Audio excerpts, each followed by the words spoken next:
요한복음 7장은 예수님이 초막절을 지키기 위해서 예루살렘 성전에 모여든 유대인들에게 말씀을 전하는 이야기예요. 1절부터 13절은 이제 초막절 전에 있었던 이야기, 이제 전 그리고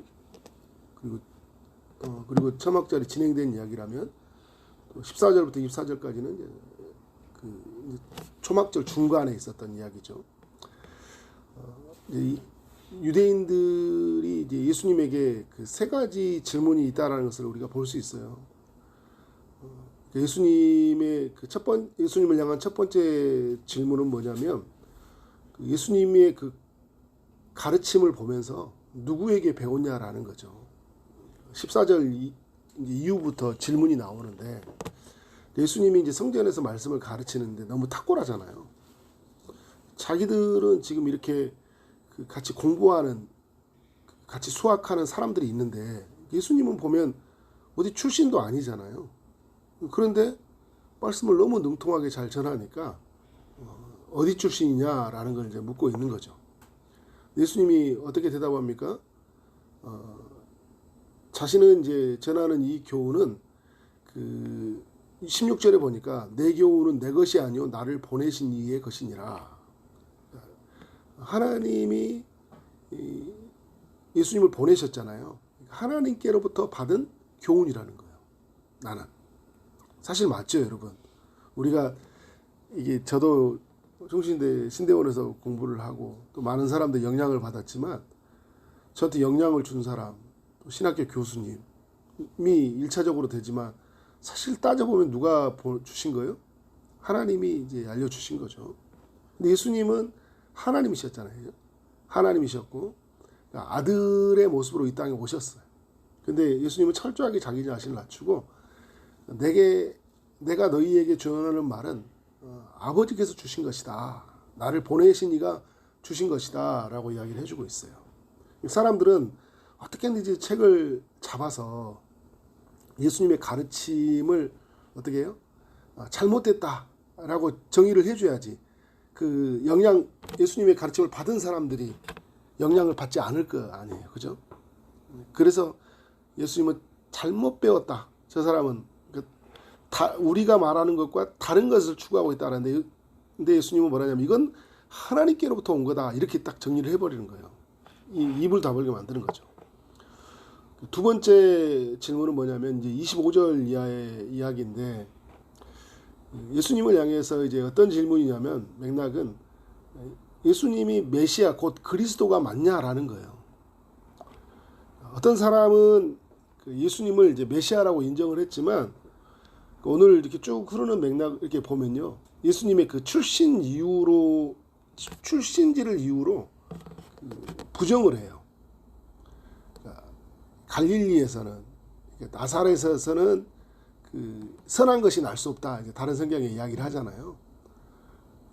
그리고 이제 예수님이 태어난 곳은, 메시아가 베들레헴에서 태어난다고 했는데 예수님은 나사렛 출신이 아니냐. 근데 여러분, 우리 성경을 다 알다 보면 예수님은 어디에서 태어났어요? 베들레헴에서 태어나셨잖아요. 호적 신고하러 갔다가 베들레헴에 태어났어요. 그리고 다시 이제 피난 갔다가, 그리고 이후에 나사렛으로 들어오거든요. 사람들은 어떻게 하든지 예수님이 메시아가 안 되길 바랬던 것 같아요. 참 아이러니한 거예요. 유대인들이 예수님을 그렇게 기다렸는데 눈앞에 있는 예수님이 아니길 바라는 거예요. 왜요? 자기들이 살아온 모든 것들을 어떻게 부정해버리니까. 예수님이 와가지고 칭찬해주면 좋은데 막 책망하거든요.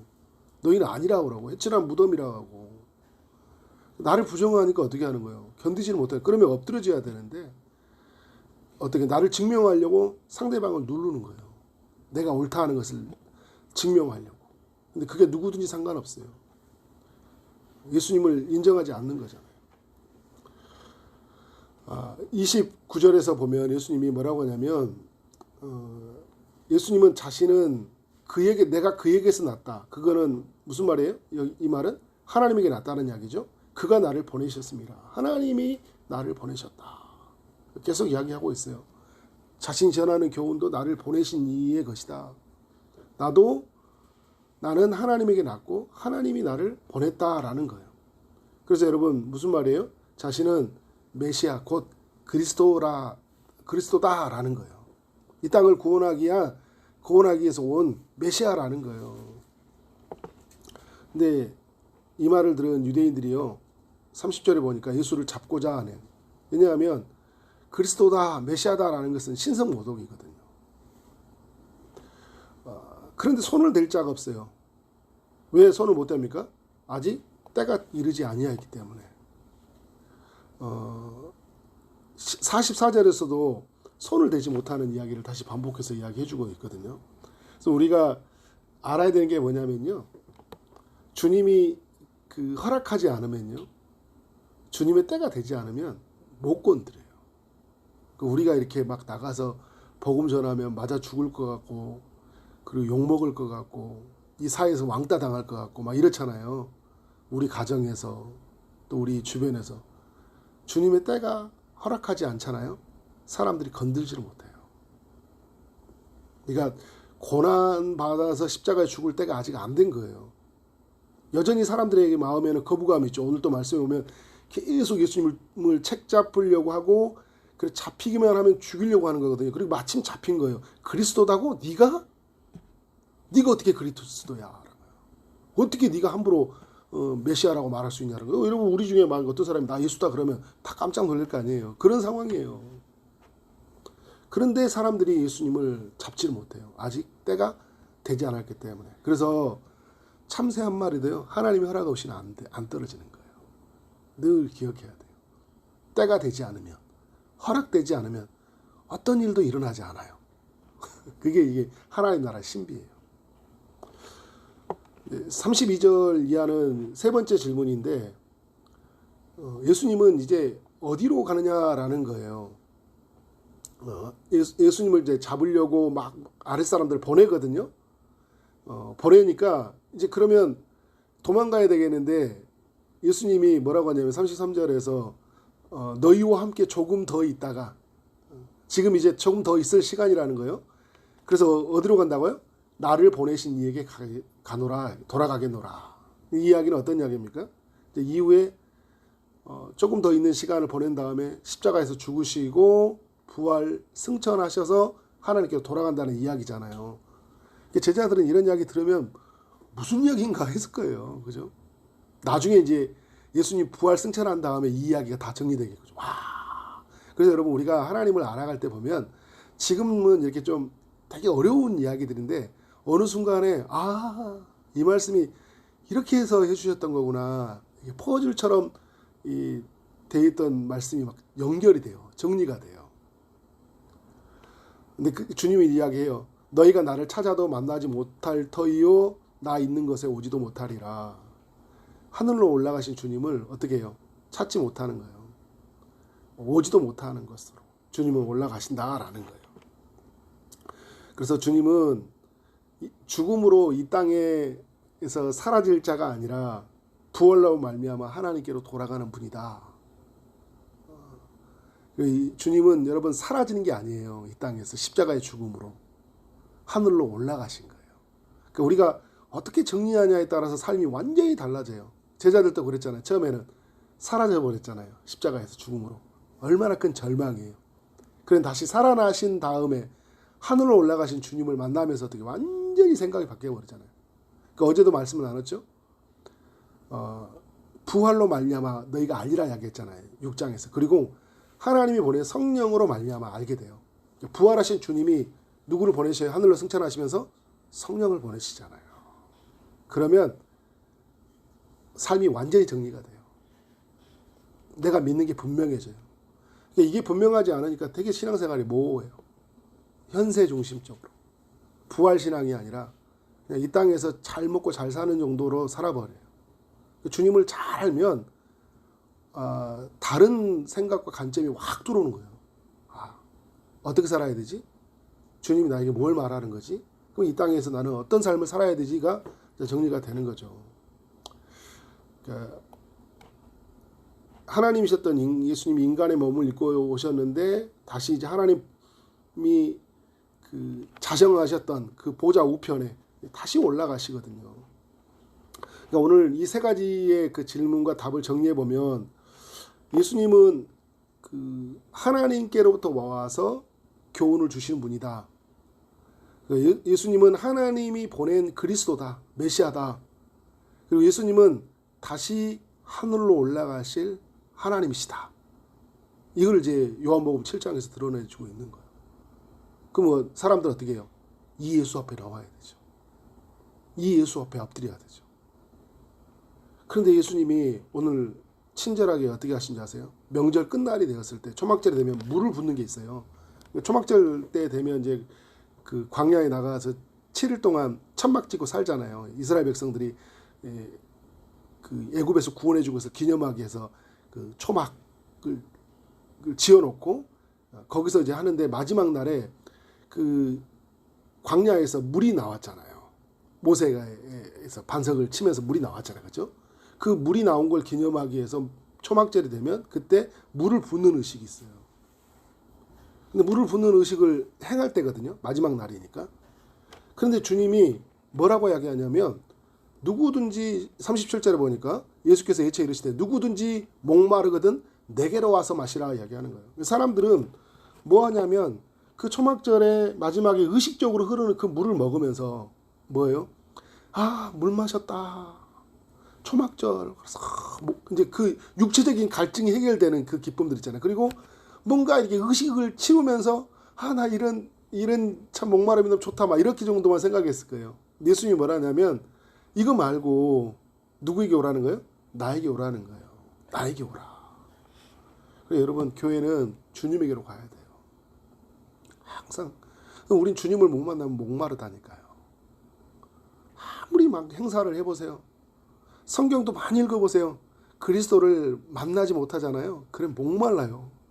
막 봉사도 많이 하고 구제도 많이 하고 선행도 많이 해도요. 그 예수님 못 만나면 다 목말라요. 예수님이 말하는 거예요. 나에게로 오라. 하늘로부터 와서 교훈을 전하시는 분.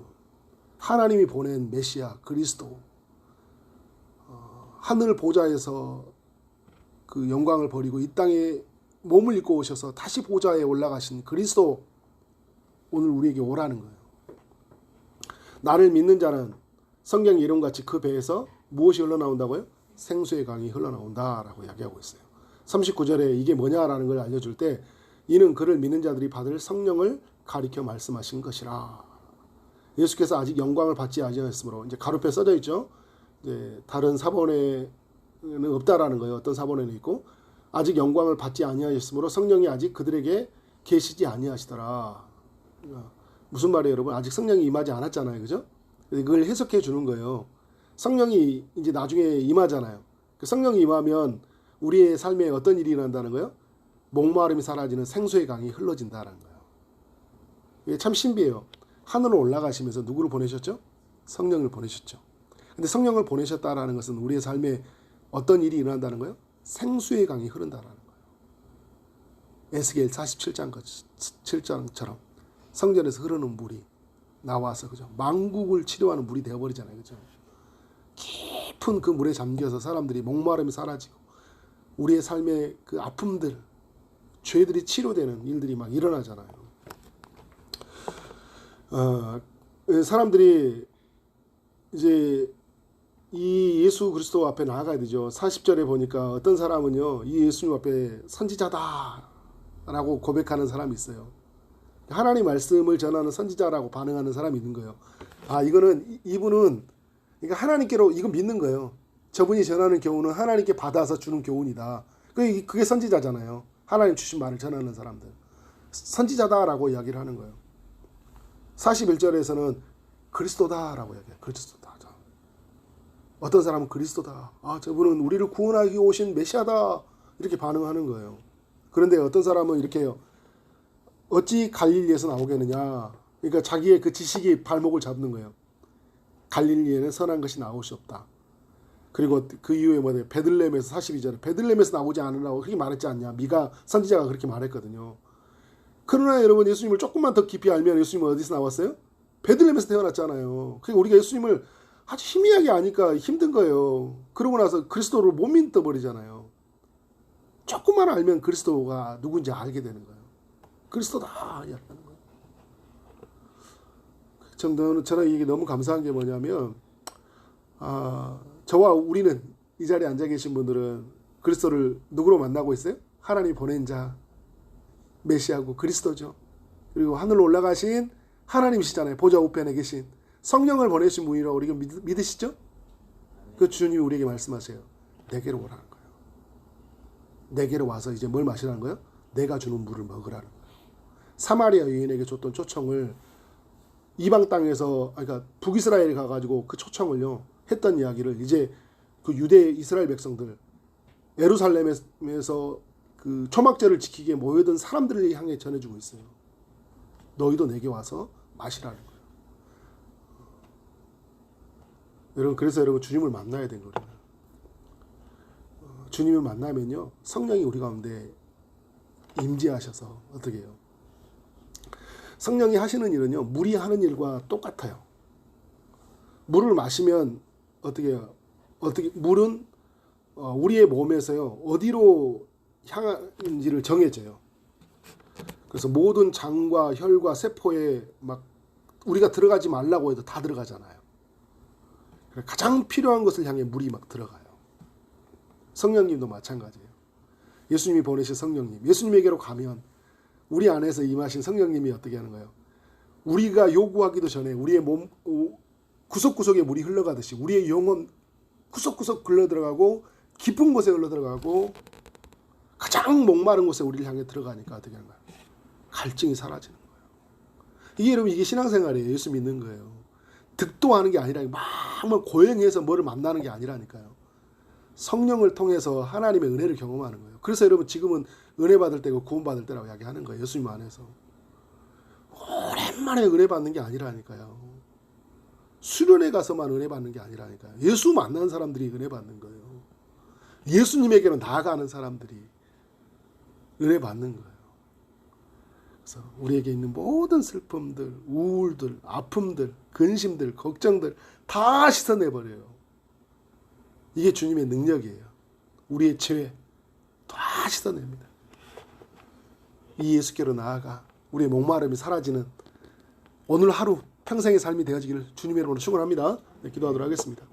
하나님 감사합니다. 요한복음 7장을 통해 예수 그리스도는 하나님으로부터 말씀을 받은 참 선지자이고 하나님께로 보냄받은 그리스도시고 또 자신을 보내시는 하나님께로 다시 돌아가시는 하나님이라는 것을 알려주시니 감사합니다. 무엇보다 하늘로 올라가셔서 성령을 우리에게 보내어주시고 우리가 예수께로 나아가면 성령이 우리 가운데 임함으로 말미암아 목마름이 사라진다는 것을 알려주시니 감사합니다.